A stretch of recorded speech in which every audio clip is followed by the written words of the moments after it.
वृत्ति प्रभाकर, वृत्ति प्रभाकर ग्रंथ में पेज नंबर 119 और 119 पेज के ऊपर से 3 नंबर की पंक्ति बीच में आया है। सादि अनंत स्वभाव सो प्रध्वंसाभाव कहिए। मिल गया। चलिए, तो बात यह चल रही है कि प्राचीन नैयायिकों की रीति के अनुसार संसर्गाभाव के 4 भेद और उनके लक्षण और उनकी परीक्षा, यह विषय चल रहा है। तो संसर्गाभाव 4 है, प्राग भाव, प्रध्वंसाभाव, अत्यंता सामयिका भाव और अत्यंता भाव। ठीक है। तो उन चारों में से जो पहला है प्राग भाव, उसका लक्षण किया और उसका पदकृत्य भी देखा, पदों का प्रयोजन उसका भी विचार किया। अब संसर्गाभाव के जो 4 भेद है उसमें से दूसरा भेद है प्रध्वंसाभाव, उसका लक्षण कर रहे। अब क्या लक्षण है? सादि अनंत जो अभाव सो प्रध्वंसाभाव कई है, एक कई है, अर्थात यह प्रध्वंसाभाव का लक्षण है। सादि अनंत और अभाव 3 पद मुख्य है। सादि का मतलब होता है उत्पन्न होता है, अनंत का मतलब होता है उत्पन्न होने के बाद वह कभी भी नष्ट नहीं होता, अनंत अंतरहित। सादि अनंत ऐसा होता हुआ अभाव चाहिए, उसी को कहते हैं प्रध्वंसाभाव। ठीक है, ये लक्षण हुआ। नहीं समझ में आया? जैसे घट फूट गया तो घट फूटने के बाद प्रध्वंसाभाव उत्पन्न हुआ। घट फूटना मतलब क्या? प्रध्वंसाभाव उत्पन्न हुआ। उत्पन्न हुआ कब तक रहेगा? हमेशा के लिए रहेगा। वो कौन? प्रध्वंसाभाव। तो सादि है, अनंत है और अभाव है। ठीक है। सादि अनंत जो अभाव सो प्रध्वंसाभाव कही है। घटादिकन का ध्वंस मुद्गरादिकंते होवे, घट है और घट पर मुद्गर या मुसल, मुद्गर कोई कहते हैं क्या? मुसल या कोई डंडा उसमें पड़ गया घट के ऊपर, तो घट क्या होता है? फूटता है, अर्थात घट का क्या हुआ? ध्वंस। तो घटादिकन का ध्वंस मुद्गरादिकंते होवे, याते सादी है तो ध्वंस कैसा हुआ? सादी, उत्पन्न हुआ, याते सादी है। और अनंतता में युक्ति पूर्व कही है। अनंत है कौन?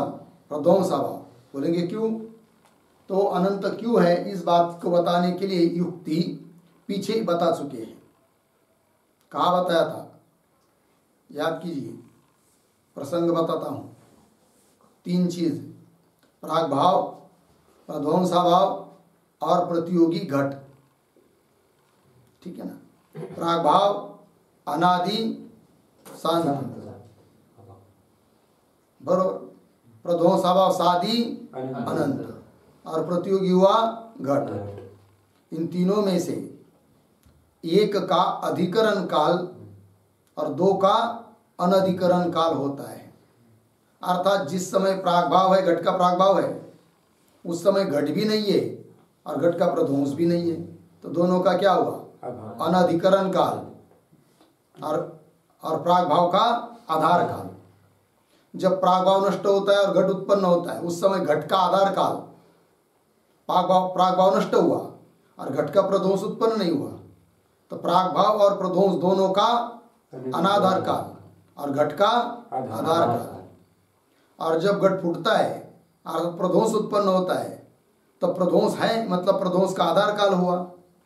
उस समय न तो घट का प्रागभाव है न घट है, अर्थात घट का प्रागभाव और घट दोनों का अनाधार काल और प्रध्वंस का आधार काल। अब प्रध्वंस का भी प्रध्वंस मानेंगे, ठीक? तो प्रध्वंस का जो प्रध्वंस उसका हो जाएगा आधार काल और प्रागभाव का अनाधार काल है, प्रध्वंस भाव का भी अनाधार काल है।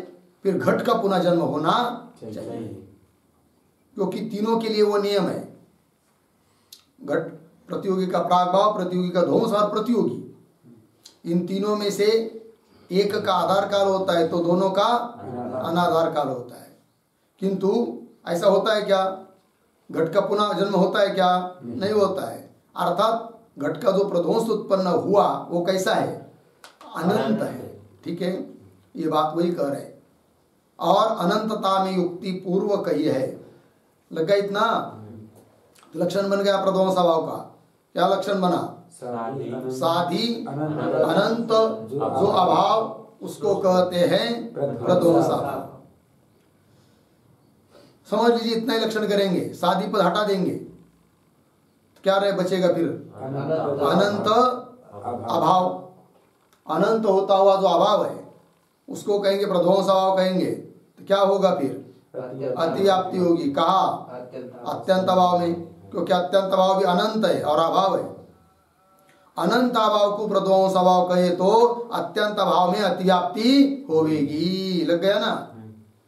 याते मतलब अत्यंत अभाव में अतिव्याप्ति न हो, इसलिए याते प्रध्वंस भाव के लक्षण में साधी कहा चाहिए। प्रध्वंस भाव के लक्षण में कौन पद देना आवश्यक है? साधी। तो लक्षण क्या हुआ फिर? साधी अनंत जो अभाव उसको कहते हैं प्रध्वंस भाव। साधी पद देने से क्या हुआ? अतिव्याप्ति का वारण हुआ। का अतिव्याप्ति हो रही थी अत्यंत अभाव में, वो अब नहीं होगी। कहते प्रध्वंस भाव के लक्षण में साधी कहा चाहिए। लग गया? अत्यंत अभाव साधी नहीं किंतु अनादि है। अत्यंत अभाव कैसा है? अनादि है। हमको कैसा चाहिए? साधी। उसको ही हम प्रध्वंस भाव कहेंगे कि जो साधी हो और अनंत हो और अभाव हो। अत्यंत अभाव साधी नहीं है। अत्यंत अभाव साधी नहीं, साधी मतलब उत्पन्न होने वाला नहीं है, किंतु अनादि है। लग गया? हो गया ना लक्षण? साधी पद का प्रयोजन समझ में आया? अब समझ लीजिए, साधी पद रहने देंगे और अनंत पद को हटा देंगे तो लक्षण क्या बचेगा? साधी अभाव को प्रध्वंस भाव कहते हैं। साधी मतलब उत्पन्न होता है और अभाव है, उसको यदि प्रध्वंस भाव कहते हैं तो क्या होगा फिर? अतिव्याप्ति होगी। कहा? सामयिक अभाव में, क्योंकि सामयिक अभाव भी साधी है, उत्पन्न होता है और अभाव है, वही करे। और साधी अभाव को प्रध्वंस भाव कहे तो साधी अभाव सामयिक अभाव भी है। लग गया? तहा अतिव्याप्ति होएगी। तहा तहा सामयिक भाव में क्या होगी? अतिव्याप्ति होगी। क्यों? सामयिक भाव अनंत नहीं किंतु शांत है। अनंत सामयिक भाव कैसा है? शांत, नष्ट होने वाला है। उत्पन्न होता है, नष्ट होता है, उत्पन्न होता है, नष्ट होता है, अनंत नहीं है। अब अनंत पद देंगे तो सामयिक भाव पर अतिव्याप्ति होगी क्या? नहीं होगी। तो साधी अनंत जो अभाव उसको कहते हैं प्रध्वंस भाव। तो अनंत पद का प्रयोजन क्या हुआ? सामयिक अभाव पर होने वाली जो अतिव्याप्ति, उस अतिव्याप्ति का वारण हुआ। सामयिक अभाव अनंत नहीं किंतु शांत है। लग गया इतना? आप बोलेंगे अभाव पद को हटा दो तो लक्षण क्या बचेगा? साधी अनंत को प्रध्वंस भाव कहेंगे। साधी होता हुआ जो अनंत है उसको कहेंगे क्या? प्रध्वंस भाव। तब क्या होगा? तो साधी अनंत को प्रध्वंस भाव कहे तो मोक्ष में अतिव्याप्ति होगी। कहा होगी अतिव्याप्ति? काहे थे? मोक्ष होवे, मोक्ष प्राप्त हो तो प्राप्त होता है, इसका मतलब साधी है। और एक बार मोक्ष प्राप्त हुआ तो रहता है क्या? रहता है ना? नष्ट होता है? नहीं नष्ट होता है। तो साधी है, अनंत है कि नहीं? तो लक्षण कर रहे किसका? प्रध्वंस भाव का। जाएगा किस में? मोक्ष में। तो क्या होगी? अतिव्याप्ति। वो अतिव्याप्ति न हो इसलिए कौन पद दिया है? अभाव। मोक्ष अभाव रूप है कि भाव रूप है? भाव रूप है, इसलिए अतिव्याप्ति नहीं होगी। कब? अभाव पद देने से। मोक्ष होवे है याते साधी है, और मुक्त को फेरी संसार होवे नहीं। जिसको मोक्ष प्राप्त हो गया उसको पुनः डबल संसार की प्राप्ति होती है क्या? नहीं होती है। मुक्त को फेरी मतलब मोक्ष जो उसको प्राप्त हुआ है उसका नाश नहीं होता है। पुनः यदि उसको संसार की प्राप्ति होगी समझना चाहिए फिर मोक्ष का क्या हुआ? नाश हुआ। किंतु ऐसा होता नहीं है। और मुक्त को फेरी मतलब पुनः संसार होवे नहीं, याते अनंत है, परंतु मोक्ष भाव रूप है, अभाव रूप नहीं। लग गया? याते प्रध्वंस भाव के लक्षण में अभाव कहा चाहिए। तो प्रध्वंस भाव के लक्षण में अभाव पद देने से क्या लाभ हुआ? मोक्ष में होने वाली अतिव्याप्ति का वारण। याति प्रध्वंस अभाव के लक्षण में अभाव कया चाहिए, लग गया। यद्यपि अज्ञान और इसके कार्य की निवृत्ति को मोक्ष कहे है। वैसा देखा जाए तो मोक्ष क्या चीज है? अज्ञान और अज्ञान का कार्य, उनका नाश, यही है क्या? मोक्ष।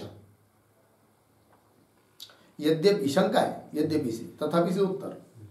यद्यपि अज्ञान और इसके कार्य की निवृत्ति को मोक्ष कहे है, लग गया। और निवृत्ति नाम ध्वंस का है। निवृत्ति किसको कहते हैं? ध्वंस। और निवृत्ति नाम ध्वंस का है। याते मोक्ष भी अभाव रूप है, इसलिए मोक्ष भी कैसा हुआ? अभाव रूप हुआ। निवृत्ति ध्वंस है कि नहीं? याते मोक्ष भी अभाव रूप है। याते प्रध्वंस अभाव के लक्षण में अभाव पद नहीं घेरे, मतलब अभाव पद नहीं दिया, तो भी मोक्ष में अतिव्याप्ति दोष नहीं। समझ लिया? अभाव पद नहीं दिया तो क्या बचेगा? साधी अनंत, उसको क्या कहेंगे? प्रध्वंस अभाव। ठीक है ना? फिर लक्षण कहा जाएगा मोक्ष में, क्योंकि मोक्ष भी कैसा है? साधी है और अनंत है कि नहीं? तो अतिव्याप्ति होगी कि नहीं? तो बोल रहे अतिव्याप्ति नहीं होगी, क्योंकि अतिव्याप्ति कहा वो कही जाती है? अलक्ष्य में लक्षण जाएगा तब उसको कहते हैं क्या? अतिव्याप्ति। और लक्ष्य में लक्षण जाएगा तो अतिव्याप्ति होती है क्या? तो मोक्ष भी तो प्रध्वंस अभाव रूप ही है, अतः उसमें लक्षण जाना उचित है, अतिव्याप्ति नहीं। कौन कह रहा है? पूर्व पक्षी। उनके मत में अभाव रूप है मोक्ष, वेदांत मत में मोक्ष अभाव रूप नहीं है, अपितु भाव रूप है। कैसे? वो दे रहे आगे नीचे। याते प्रध्वंस अभाव के लक्षण में अभाव पद नहीं गिरे, नहीं गिरे मतलब नहीं लिखा, नहीं डाला, तो भी मोक्ष में अतिव्याप्ति रूप दोष नहीं। काहे थे? अलक्ष्य में लक्षण जावे ताकू अतिव्याप्ति कहे। अतिव्याप्ति किसको कहते हैं? अलक्ष्य, अर्थात जो जिसका लक्षण नहीं किया है, अलक्ष्य है, उसमें यदि लक्षण जाता है तब उसको कहते हैं क्या? अतिव्याप्ति। अलक्ष्य में लक्षण जावे ताकू अतिव्याप्ति कहे। अज्ञान और ताके कार्य के ध्वंस, अज्ञान और अज्ञान का कार्य, उसका क्या हुआ? ध्वंस। अज्ञान और ताके कार्य के ध्वंस मोक्ष को लक्ष्यता स्पष्ट ही है। मोक्ष क्या है? लक्ष्य ही है, अर्थात प्रध्वंस अभाव स्वरूप है, अतः उसमें लक्षण जाना इष्ट है कि नहीं? लक्षण जाना कोई अतिव्याप्ति दोष नहीं। कौन कर रहा है? पूर्व पक्षी। सकल नाश ध्वंसाभाव के लक्षण के लक्ष्य है, बराबर। सकल नाश, समस्त वस्तुओं का नाश क्या है? ध्वंस का लक्ष्य। हाँ, सकल नाश, संपूर्ण वस्तु का नाश। मोक्ष होता है तो सब वस्तु का नाश होता है कि नहीं? तो नाश ध्वंसाभाव के लक्षण का क्या है? लक्ष्य है। सकल नाशन के अंतर्भूत ही, और सभी नाश के अंतर्भूत ही आता है कौन? मोक्ष। सकल नाशन के अंतर्भूत ही कार्य सहित अज्ञान का नाश रूप मोक्ष है। कार्य सहित अज्ञान का, कार्य जगत, उसका कारण अज्ञान, तो कार्य सहित अज्ञान का नाश रूप मोक्ष है, लग गया ना? अतः उसमें लक्षण जाएगा तो कोई दिक्कत नहीं, अतिव्याप्ति नहीं। कौन कह रहा है? पूर्व पक्षी। यद्यपि से लेकर यहां तक शंका हुई, उत्तर दे रहे तथापि कल्पित की निवृत्ति अधिष्ठान रूप हो गई। ये नियम है वेदांतियों का, और प्रत्यक्ष भी है। कल्पित पदार्थ की निवृत्ति किम रूप होती है? अधिष्ठान रूप। रज्जु पर प्रतीत हुआ सर्प कल्पित है कि नहीं? उसकी निवृत्ति क्या है? अभाव रूप नहीं है, भाव रूप है, रज्जु रूप है। जगत कल्पित है कि नहीं? जगत और जगत का कारण अज्ञान कल्पित है, अतः उसकी निवृत्ति भी अधिष्ठान ब्रह्म रूप है, ब्रह्म से भिन्न नहीं। तथापि कल्पित की निवृत्ति अधिष्ठान रूप होवे, लग गया। तथापि कल्पित की निवृत्ति अधिष्ठान रूप होवे, लग गया ना? अज्ञान और ता का कार्य कल्पित है। अज्ञान और अज्ञान का कार्य क्या है? कल्पित है। अज्ञान और ता का कार्य कल्पित है। याति तीन की निवृत्ति, तीन की निवृत्ति मतलब अज्ञान और अज्ञान का कार्य, इनकी निवृत्ति अधिष्ठान ब्रह्म रूप है, लग गया। याति अभाव रूप मोक्ष नहीं, किंतु ब्रह्म रूप होने ते भाव रूप है। मोक्ष कैसा है? ब्रह्म रूप है, अतः मोक्ष कैसा है? भाव रूप है। और लक्षण किसका कर रहे? अभाव का, प्रध्वंस अभाव का। और प्रध्वंस अभाव का लक्षण यदि मोक्ष में जाएगा, भाव में जाएगा, तो क्या होगी? अतिव्याप्ति होगी। वो अतिव्याप्ति न हो इसलिए प्रध्वंस अभाव के लक्षण में पद देना आवश्यक है। कौन सा? अभाव। किंतु ब्रह्मरूप होने ते भाव रूप है। तामे ध्वंस का लक्षण जावे तो अतिव्याप्ति होवेगी। तामे मोक्ष में ध्वंस का लक्षण जावे तो अतिव्याप्ति होवेगी। या ते सादी अनंत जो अभाव सो प्रध्वंस अभाव कहिए। इसलिए प्रध्वंस अभाव किसको कहते हैं? सादी अनंत ऐसा जो अभाव उसको कहते हैं क्या? प्रध्वंस अभाव। सादी अनंत जो अभाव सो प्रध्वंस अभाव कहिए। लग गया? उत्पत्ति और नाश वाला जो अभाव, अब ये हो गया भाई प्रध्वंस अभाव का चिंतन। संसर्ग भाव के 4 भेद, उसमें से 2 का चिंतन हुआ, प्राग भाव का और प्रध्वंस अभाव का। अब क्या है? सामायिक अभाव, उसका लक्षण कर रहे हैं। उत्पत्ति और नाश वाला जो अभाव सो सामायिक अभाव कही है। उत्पन्न होता है, नष्ट होता है, उत्पन्न होता है, नष्ट होता है, ऐसा जो अभाव उसको कहते हैं क्या? सामायिक अभाव। तो लक्षण में 3 पद मुख्य है। उत्पत्ति 1, नाश वाला 2, और अभाव। उत्पन्न होने वाला चाहिए, नष्ट होने वाला चाहिए, और अभाव चाहिए, उसको कहते हैं क्या? सामायिक अभाव। उसको घटा रहे। जा किसी काल में पदार्थ होवे और किसी काल में न होवे, ता पदार्थ शून्य काल में किस पदार्थ का सामायिक अभाव होवे। जैसे भूतल पर अभी घट रखा है, फिर कोई ले गया, सामायिक अभाव उत्पन्न हुआ। पुनः घट लाके रखा, सामायिक अभाव नष्ट हुआ। पुनः कोई घट ले गया, सामायिक अभाव उत्पन्न हुआ। लग गया? इस प्रकार से किसी काल में न होवे, ता पदार्थ शून्य काल में, घट नहीं है वहां पर, ले गया कोई, किस पदार्थ का, घट का क्या है? सामायिक अभाव है। उदाहरण घटा रहे। जैसे भूतलादिकन में घटाधिक किसी काल में होवे है और किसी काल में नहीं होवे। भूतल पर घट कभी है तो कभी नहीं। ता घट शून्य काल संबंधी भूतलादिकन में घट ले गया कोई, घट शून्य काल है, ऐसे काल में घट का भूतल पर क्या है? सामायिक अभाव। ता घट शून्य काल संबंधी भूतलादिकन में घटाधिकन का सामायिक अभाव है। लग गया? सामायिक अभाव नाम क्यों दिया इसको? बता रहे। समय विशेष में उपजे और समय विशेष में नष्ट होवे सो सामायिक अभाव कही है कि नहीं? समय विशेष में है कि नहीं? उस काल में उत्पन्न होता है, उस काल में नष्ट होता है। काल को लेकर, समय को लेकर चलता है, इसलिए उसका नाम क्या? सामायिक अभाव। समय विशेष में उपजे और समय विशेष में नष्ट होवे सो सामायिक अभाव कही है। लग गया? भूतल से घट को अन्य देश में ले जावे। भूतल वहां पर घट रखा था, वहां से लेकर कोई चला गया घट को लेकर, भूतल से घट को अन्य देश में ले जावे, तब घट का अभाव भूतल में उपजे है। तो घट का अभाव उत्पन्न हुआ कहा? भूतल में। घट का अभाव भूतल में उपजे है और तीसरी भूतल में घट को ले आवे, पुनः वहां पर घट को कोई ले आया, घट को ले आवे, तब घट का अभाव भूतल में नष्ट हुए। घट का अभाव क्या हुआ? नष्ट हुआ। इस स्थिति से सामायिक अभाव उत्पत्ति नाश वाला है। सामायिक अभाव कैसा हुआ? उत्पन्न होने वाला और नष्ट होने वाला। सामायिक अभाव उत्पत्ति नाश वाला है। उत्पत्ति वाला ये लक्षण हुआ अभी तक, तो क्या लक्षण हुआ? सादी शांत जो अभाव उसको कहते हैं क्या? सामायिक अभाव। अब उसका पदकृत्य कर रहे हैं। उत्पत्ति वाला अभाव प्रध्वंस अभाव भी है कि नहीं? उत्पत्ति वाला है कि नहीं? इतना ही कह देंगे। सादी जो अभाव उसको कहेंगे सामायिक अभाव। क्या?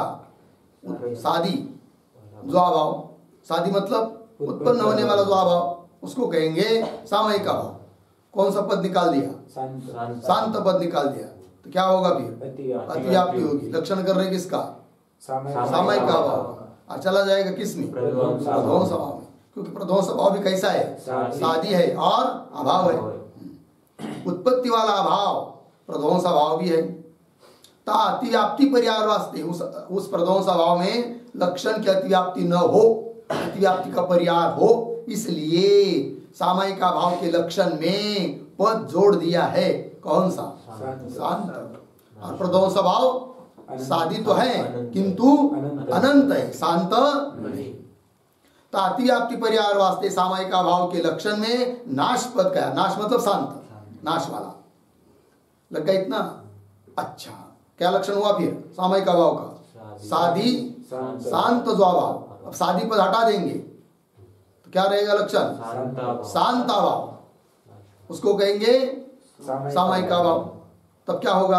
अतिव्याप्ति होगी। कहा? प्राग भाव में, क्योंकि प्राग भाव भी कैसा है? शांत है और अभाव है।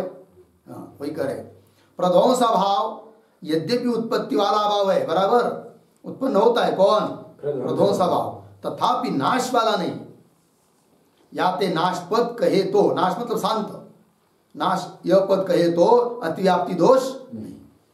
अच्छा, आगे चलिए। नाश वाले अभाव को सामयिक अभाव कहे, मतलब शांत जो अभाव उसको कहेंगे सामयिक अभाव। तो क्या होगा फिर? अतिव्याप्ति। कहा? प्राग भाव में। नाश वाले अभाव को सामयिक भाव कहे तो प्राग भाव में अतिव्याप्ति होगी। कहा होगी अतिव्याप्ति? प्राग भाव में। याते सामयिक भाव के लक्षण में उत्पत्ति पद कहा, इसलिए सामयिक भाव के लक्षण में कौन पद दिया? उत्पत्ति। उत्पन्न होता है मतलब शादी है, शादी शांत है, उत्पन्न होता है, शादी पद नहीं देंगे, अतिव्याप्ति होगी। कहा? प्राग भाव में। प्राग भाव में सामयिक भाव के लक्षण की अतिव्याप्ति न हो, इसलिए सामयिक भाव के लक्षण में कौन पद दिया? शादी अर्थात उत्पत्ति। याते सामयिक भाव के लक्षण में उत्पत्ति पद कहा। अब चलिए, लक्षण में उत्पत्ति पद के प्रवेश थे, शादी पद देने से सामयिक भाव के लक्षण में, लक्षण में उत्पत्ति पद के प्रवेश थे, प्राग भाव में अतिव्याप्ति नहीं, क्योंकि प्राग भाव कैसा है? अनादि है। काहे थे? प्राग भाव नाश तो होवे, प्राग भाव का नाश तो होता है किंतु उत्पत्ति नहीं। प्राग भाव का नाश तो हो है परंतु अनादि होने थे कौन? प्राग भाव, उत्पत्ति होवे नहीं। लग गया? अच्छा, और सामयिक अभाव के लक्षण में अभाव पद नहीं गिरे, अभाव पद नहीं देंगे। अब तो क्या लक्षण बचेगा? शादी शांत जो, उसको कहेंगे क्या? सामयिक अभाव। इतना ही कहेंगे, शादी शांत। तब क्या होगा? सामयिक अभाव के लक्षण में अभाव पद नहीं गिरे किंतु उत्पत्ति नाश वाले को सामयिक अभाव कहे तो घटाधिकरण में अतिव्याप्ति होगी, क्योंकि घट भी उत्पन्न होता है, नष्ट होता है। लक्षण कर रहे हैं सामयिक अभाव का, चला जाएगा घट में तो क्या होगी? अतिव्याप्ति होगी। वो घट में सामयिक अभाव के लक्षण की अतिव्याप्ति न हो, इसलिए सामयिक अभाव के लक्षण में और एक पद जोड़ा है। कौन सा? अभाव। बराबर, शादी शांत हो, अभाव हो। अब घट में अतिव्याप्ति होगी क्या? क्यों? घट शादी शांत नहीं है क्या? है, किंतु भाव रूप है वो घट, हमको चाहिए अभाव, अतः अतिव्याप्ति नहीं होगी। कहे तो घटाधिकरण में अतिव्याप्ति होगी। काहे थे? घटाधिक भी भूत भौतिक, घटाधिक भी आदिपद से भूत भौतिक सभी पदार्थ, पट मठ वगैरह, घटाधिक भी भूत भौतिक अनंत पदार्थ उत्पत्ति और नाश वाले है। लग गया? और अभाव पद के प्रवेश थे, अभाव पद लक्षण में देने से क्या होगा? अभाव पद के प्रवेश थे, घटाधिकरण को भाव रूपता होने थे। घटाधिक कैसे? भाव रूप है, अभाव रूप नहीं। अतः अभाव पद देने से घटाधिकरण में अतिव्याप्ति नहीं होगी। अभाव पद के प्रवेश थे, घटाधिकरण को भाव रूपता होने थे। तीन में घटाधिकरण में सामयिक अभाव के लक्षण की अतिव्याप्ति नहीं। लग गया? इस स्थिति से भूतलाधिकरण में घटाधिकरण का उत्पत्ति और नाश वाला भाव सामयिक अभाव है। लग गया? इस स्थिति से भूतलाधिकरण में, बराबर, भूतलाधिकरण में घटाधिकरण का क्या? उत्पत्ति और नाश वाला भाव। घट ले गए, सामयिक अभाव उत्पन्न हुआ, घट ले आए, सामयिक अभाव नष्ट हुआ। इस रीति से भूतलाधिकरण में घटाधिकरण का उत्पत्ति और नाश वाला अभाव सामयिक अभाव है। लग गया? अन्योन्य अभाव से ये हो गया भाई सामयिक अभाव का विचार। संसर्ग अभाव की चार वेद, प्राग भाव, प्रध्वंस अभाव, सामयिक अभाव, अत्यंत अभाव। उन चार में से तीन का विचार अभी तक हुआ। कौन कौन? प्राग भाव, प्रध्वंस अभाव, सामयिक अभाव। अब रह गया कौन? अत्यंत अभाव। उसका लक्षण कर रहे हैं। तो अन्योन्य अभाव से भिन्न जो उत्पत्ति शून्य और नाश शून्य अभाव सो अत्यंत अभाव कहिए। यह अत्यंत अभाव का लक्षण हुआ। चार पद इसमें। नंबर 1 अन्योन्य अभाव से भिन्न हो। नंबर 2 उत्पत्ति शून्य, उत्पत्ति रहित हो। नंबर 3 नाश शून्य, नाश रहित हो और अभाव। लग गया? ना शून्य अभाव स्व अत्यंत अभाव कहिए।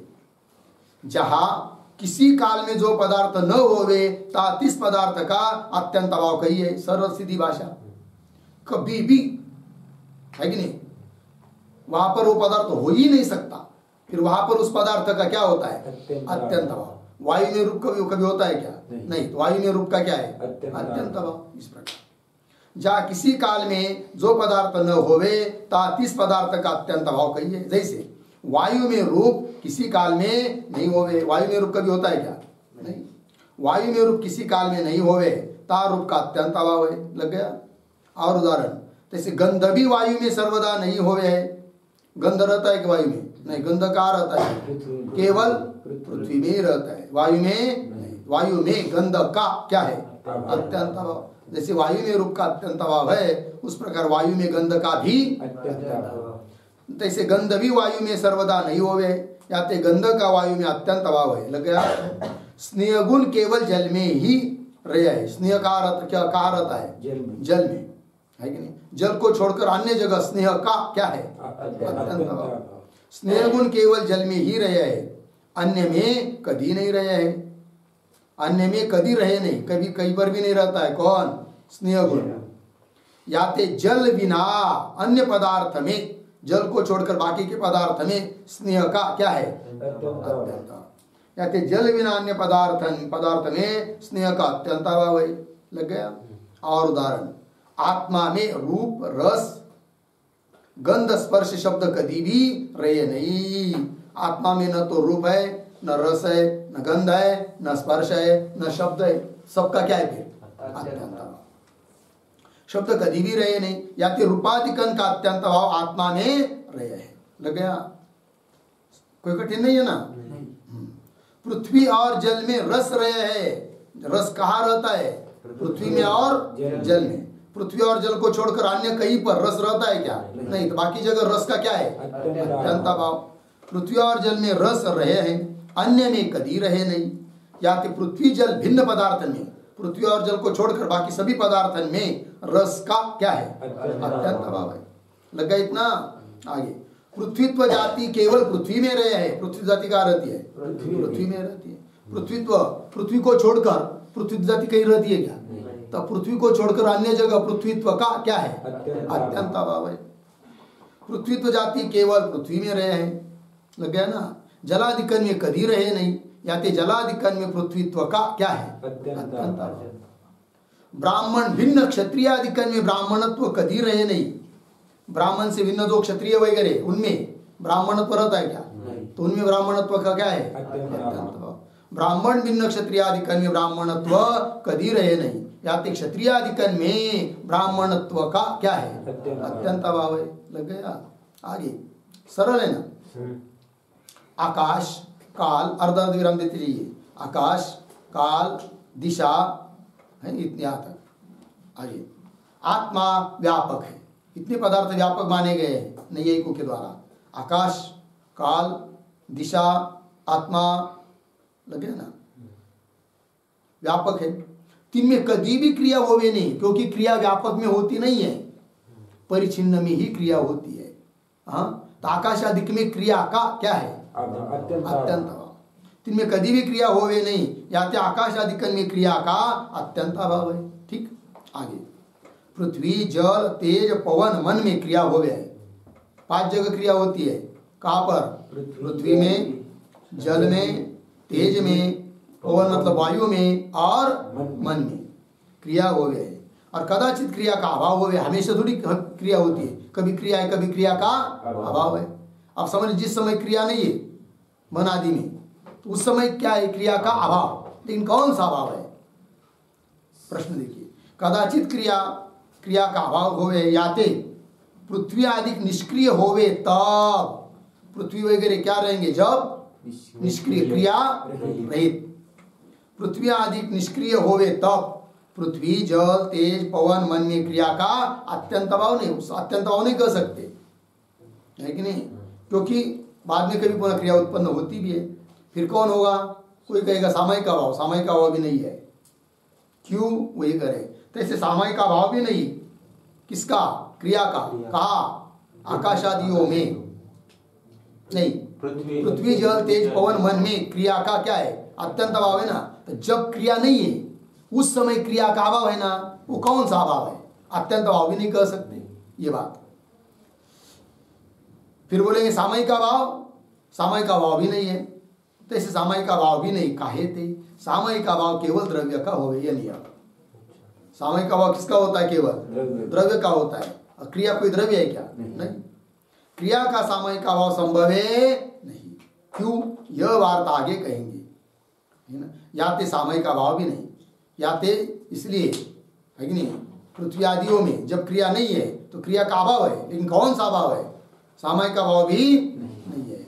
फिर कौन अभाव है भाई? कह रहे या ते सामयिक अभाव भी नहीं, किंतु पृथ्वी आदि 5 में, पृथ्वी आदि 5 कौन कौन? पृथ्वी, जल, तेज, पवन, मन।